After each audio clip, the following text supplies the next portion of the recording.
विकास, एक नरम दिल और मेहनती अब्बू। जवेरिया, एक प्यारी, समझदार और तख्लीकी सोच रखने वाली माँ। एरा, 7 साल की, ख्वाब देखने वाली मासूम सी बच्ची। ईमान, 5 साल की नटखट और हंसी मजाक करने वाली बच्ची। कहानी, एक खूबसूरत इतवार की सुबह थी।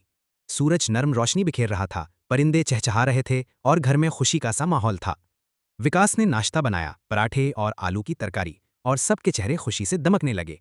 जवेरिया ने आज एक खास मंसूबा बनाया था। उसने ईरा और ईमान से कहा, आज हम सब मिलकर अपने ख्वाबों का गार्डन बनाएंगे, जिसमें जो चाहो लगाओ, फूल, तितलियां, कहानियां, जो दिल चाहे।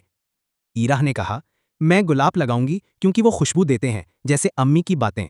ईमान हंसते हुए बोली, और मैं चॉकलेट का पौधा लगाऊंगी क्योंकि मुझे मीठा पसंद है। विकास ने सबके लिए एक पुराना कार्डबोर्ड, रंग और पेंट निकाला और सबने मिलकर अपने ख्वाबों का बाग बनाया। हर फूल के नीचे एक दुआ लिखी गई, जैसे हमेशा खुश रहें, अम्मी अब्बू सलामत रहें, हम सब हमेशा साथ हों।